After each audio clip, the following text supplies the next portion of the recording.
Hello, it's Stuart Crawford, and in this episode I'd like to have a quick look at the downing of the US drone over the Black Sea by Russian fighter planes. Wars are sometimes started on the flimsiest of excuses. The War of Jenkins Ear, for example, took place between 1739 and 1748 between Britain and the Spanish Empire. It was so named as the casus belli was the alleged severing of the ear of one Robert Jenkins, captain of the British brig the Rebecca, by Spanish coastguards while they were searching his ship for contraband in 1731.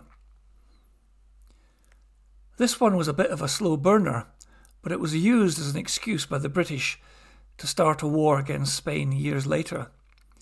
It was a convenient cover for Britain to try to improve its trade in the Caribbean, which incidentally also included the supply of slaves to the Spanish colonies in the Americas.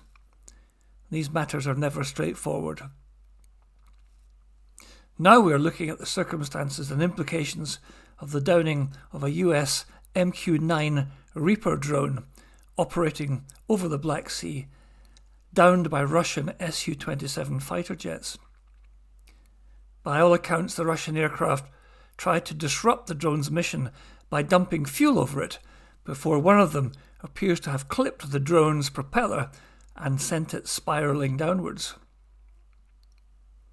All of this was witnessed by the drone's operators in real time via the drone's own sensors, and there's a pretty convincing video of the incident circulating also on Russian channels. Caught bang to rights, as they might say on EastEnders. What was the drone doing there in the first place, you may ask? Well, hoovering up information on Russian military movements, of course, on the periphery of the Ukraine battleground. Its sensor equipment is well capable of so doing, while the drone itself stays safely, or so it was thought, in international airspace. Nothing unusual here, though. The Russians do exactly the same all the time, hence the large number of intercepts of their aircraft over the Baltic and North Sea by NATO aircraft. What's sauce for the goose is sauce for the gander.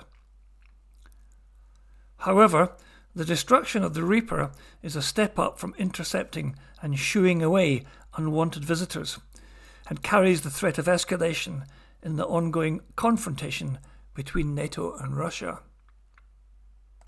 Much depends on the Russian intent and the US interpretation of the event. It's clear that it was the desire to interrupt the drone's mission by Russia, hence the dumping of fuel over it. But was the collision deliberate? It would be a brave pilot who deliberately rams another aerial vehicle because the chances of his or her own aircraft being hit might be and irreparably damaged as well are large. It seems likely that this was an accident, a miscalculation by the Russian aviator. That's the way the US seems to be playing it too, at least publicly. The Americans have registered their displeasure, though by summoning the Russian ambassador in Washington and describing the action as an incident which demonstrates a lack of competence in addition to being unsafe and unprofessional. No other retaliatory action seems to be planned in the immediate future, which suggests that the USA does not want to escalate matters over what might be regarded as a relatively trivial incident when compared to what else is going on in the region.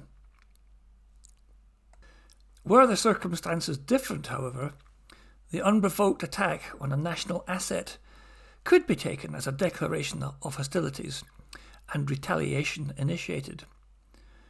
And stretching it a bit, it would also be possible to be seen as an excuse to invoke Article 5 of the North Atlantic Treaty, which basically says that an attack on one NATO member is to be regarded as an attack on all.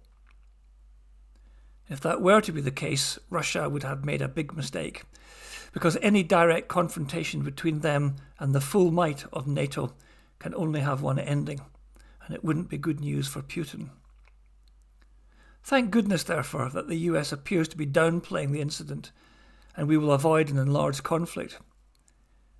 But the more times Russia escapes with a slap on the wrist over such escapades, the more it will chance its arm.